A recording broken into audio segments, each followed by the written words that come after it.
Hello, Facebook Live. Lindsay Price here, in a different location at a different time, on a different day. Everything is different than the usual that I've been doing lately, and that's because I'm on the road. I'm in the lovely art behind me, in a hotel room.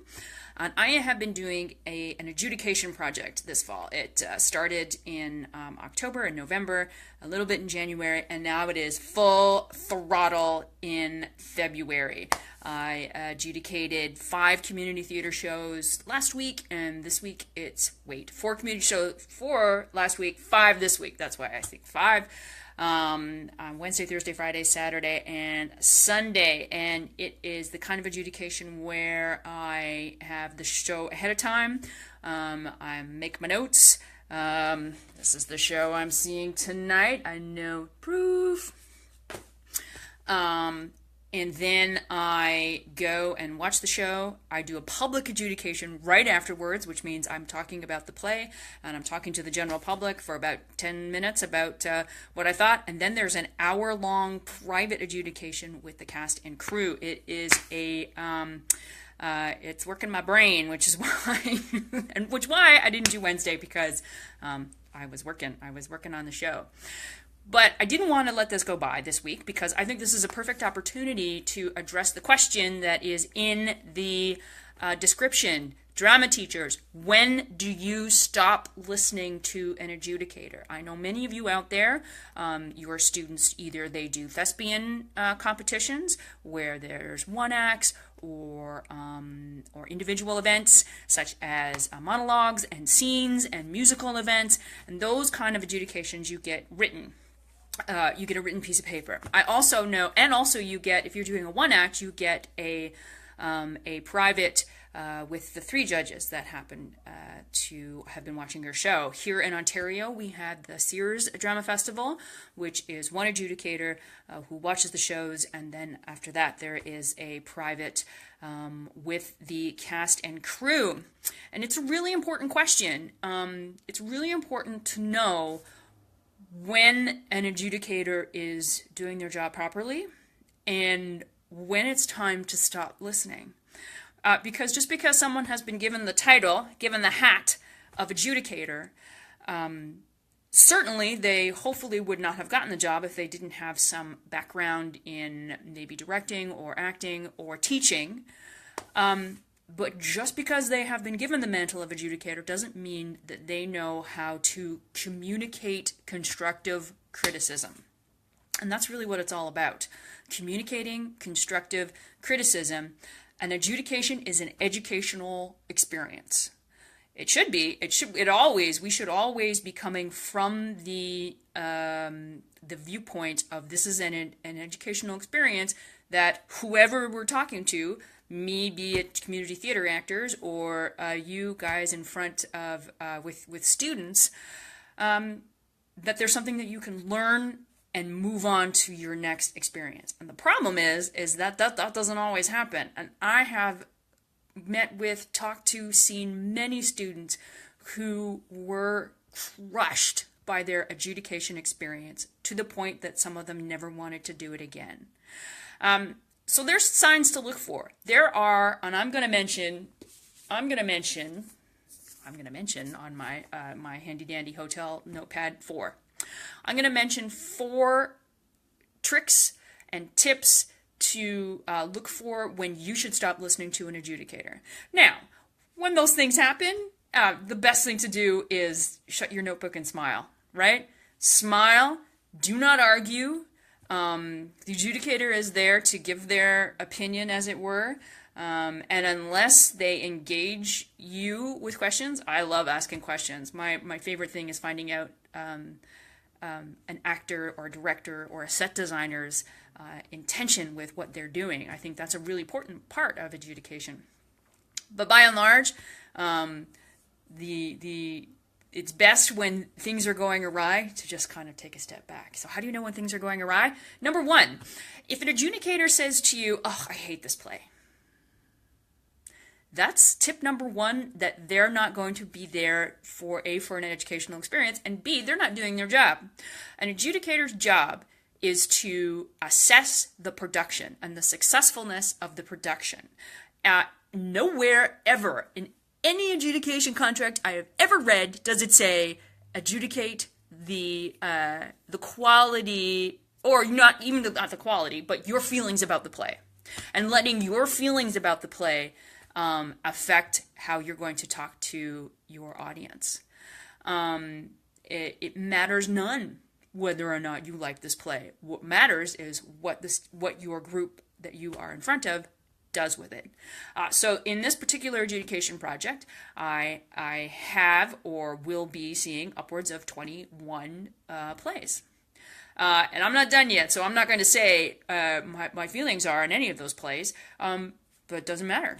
It doesn't matter if I like them or not. What matters is the production, and how are they bringing the production to life? How are they bringing the characters to life?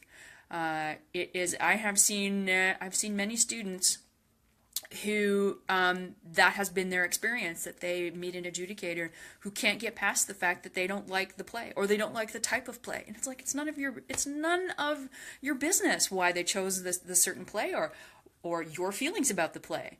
They chose it, they're doing it. How well are they accomplishing the script? How well are they achieving the goals of the playwright, or the goals of the vision of the director? Those are the important questions. So if you have an adjudicator who sits down in front of you and starts talking about how they don't like the script, or how they feel the script is lacking, smile, and go to your happy place. Just go to your happy place. It's all good. But they're not there for you. 2, if you have an adjudicator who starts pontificating about when I directed this play. Anytime an adjudicator makes it about them, that's also a bad sign. But when I directed this play, B, nobody cares when you directed this play, adjudicator. This is not your directorial moment. It's the director of the group that you're in front of, and it's their vision, and it's their actions that you should be thinking about and talking about, and not something that happened in the past or that you did. That is not what's important here. Bizarre voice. All of a sudden, I just went into I can't even tell you where that's coming from. If I mentioned I'm doing 5 adjudications this week, my brain is a little bit woo. So that's number 2. 1, if you have an adjudicator who says I hate this play, you should stop listening. 2, if you have an adjudicator who says when I directed this play, stop listening. 3, if you have an adjudicator who says to you, there's only one way to do this scene. There's only one way to do XYZ. There's only one way to do Shakespeare. There's only one way to do Commedia. There's only one way to do a musical. There's only one way. That is such that's not a great thing to say to a group which is maybe exploring something a little bit different. Interpretation is king, and as what I always say is that as long as interpretation does not mean changing the script to match your interpretation, if you are taking the script and you are bringing the characters to life, you are your vision is within the world of the play, and then you take it in a completely different direction. Your interpretation goes, maybe out in left field, maybe it's on Mars, maybe it's, it has, everyone's dressed as clowns. It doesn't matter. Interpretation is what theater is all about. Having and seeing a play done in a different light, while still keeping the text as is, I think that's thrilling. And for somebody to say, there's only one way to do this, stop listening. And lastly, superlatives. If you have an adjudicator who speaks in superlatives, and I mean that in the good sense and in the bad sense, you guys were so good. Oh my God, that was the best thing I've ever seen. Oh, that was wonderful. That was terrible. Oh, that moment, no, that was no good. Oh, that was horrible. Superlatives on either ends of the scale are not helpful. They're not part of the educational experience that an adjudication should be. Our job is to be constructive. Now, sometimes that ends up being a little bit picky. I think that's our job, is to be picky. Our job is to sit there in the audience, observe the play in a way that the normal audience member is going to do. You've got people, and hopefully you've all got people who've got your back. Your parents are going to tell everyone how wonderful this show is, and family and friends, and frankly, that's their job. Their job to be supportive, and their job to be there for your community. The job of the adjudicator is to be constructively critical. And I mean that in the best possible sense of the term critical, not negative, not harsh, not tough love. I do not prescribe to the tough love school of adjudication. I fully believe in being kind, but I also fully believe in I'm not going to tell you you did wonderful. If there are some challenges and some struggles, let's talk about the challenges and the struggles. Let's talk about suggestions to try. And I'm always saying that the suggestions that I come up with are just one person's suggestions. And it's just one person's point of view. And that's the whole point of the adjudication, is to see what one person's point of view is, who hopefully has had a chance to read your script, so that they're coming from a place of knowledge. And they're also coming from a place of knowledge, either having adjudicated for a while or being in the theater world, that the theater world is known, so that they're coming from it from that perspective. And it's not their job to say this is the best and this is the worst. It's the hey, what was your intention with this moment with your character? And more often than not, when I hear an actor's intention or director's intention, then I can respond with, and I always find that actors, they certainly have thought through what they're thinking of and going through, and it doesn't just quite make it to the presentation. It doesn't quite make it to the stage. So we can have a conversation about that. That is a great intention. That's, what? That didn't quite come across for me. Let's talk about how physically you can bring that intention to life. Let's talk about this specific line. Here, let's try a couple of different ways to say that line to get that intention across. Then we're having a conversation about making sure that what the company wants for their play, what they want to communicate, how can I help make that communicate the most effective? Sure. So those are when do you stop listening to an adjudicator? When they have a negative opinion about the play, right? Or if it's a really positive opinion, because then they might say, "Oh, I love this play. This is my favorite." What happens when you hear an adjudicator say, "I love this play. This is my favorite play," right? What's going to happen is that, you might think, they love this play. They love us. And then maybe the comments that come afterward don't quite reflect that, and you can get really confused. They love this play. They love us. And then what happens if you don't, if it's an award situation, or the notes that you get back on paper, are very critical. "Oh, I love this play. But you guys didn't do it well at all." What's that? How are you supposed to respond to that? So there you go, good superlative. I hate this play. I love this play. Stop listening to the adjudicator. When I directed this play, stop listening to the adjudicator. There's only one way to do this. XYZ, this scene, this character, Shakespeare, absurd plays, musicals. Only one way? There is no ever one way, right? There's always interpretation. There is always something to explore, for good or for ill, right? That's the whole wonderful thing, is if we do it, if we do musicals only the one way that we see them on YouTube, where's the theater exploration in that? Why not try and My favorite, haha, don't use favorite. I was talking to someone about Little Shop of Horrors and the exploration of not having a puppet. This is not this part of this adjudication I'm doing. This is a couple years ago. So, but just doing a Little Shop of Horrors where the plant is a woman in a cool green dress. Interpretation, exploration, trying something and maybe it doesn't work.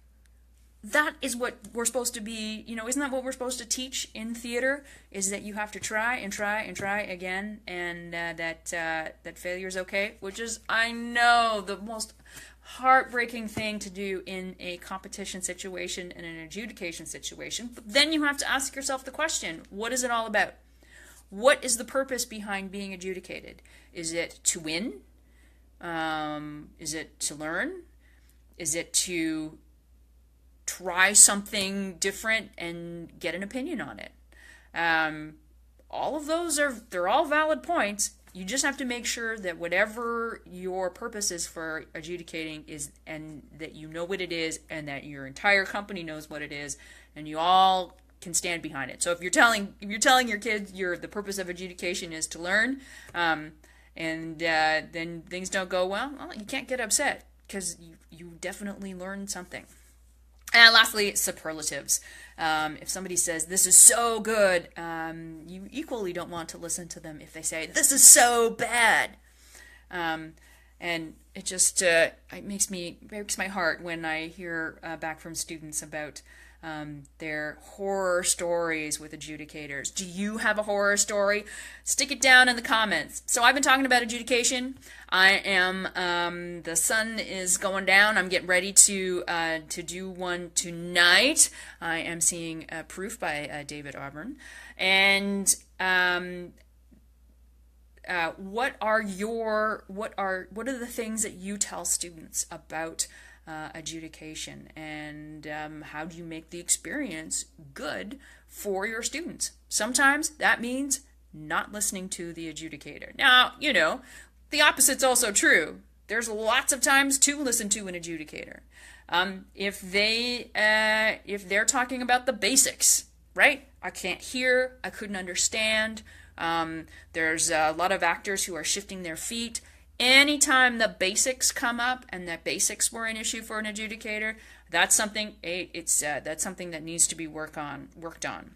2, if an adjudicator is looking for your intention and then telling you whether or not your intention as a director, as an actor, as in set design, lighting design, sound design, if an adjudicator is not clear on the execution of your intention, of your vision, that's something to listen to. It means it didn't quite come clear, it didn't quite come through in the presentation. If an adjudicator has some suggestions but is not emphatic about the suggestions, they're not saying this is the only way to do it. It's like, hey, what if you tried this? What if you tried this? Things to try are awesome things to do. Things to try are awesome things. Things to try, again, that makes it all part of the learning experience, all part of the fun of what's going on. Kevin, adjudicators are sometimes more for the director. Students should be exposed to as many directors as possible. Yes, it's all about building the skill set. I agree 100%. All of this is about building the skill set. Getting feedback is about building a skill set, isn't it? Getting feedback that you don't necessarily like is a skill set. And how do you deal with when you hear something that isn't a wonderful superlative, particularly if it is presented to you in a constructive way, right? That's all part of it's all part of learning, right? I was going to say it's all part of, I was going to start singing The Circle of Life, but I was paused, and now I'm ending. Okay, so if you've got any notes, throw them down in the comments for others to read when they land on this video talking about adjudication. I gotta go, man. It's time to get ready to make sure that I am fully prepared for what I'm going to see tonight. And see y'all later.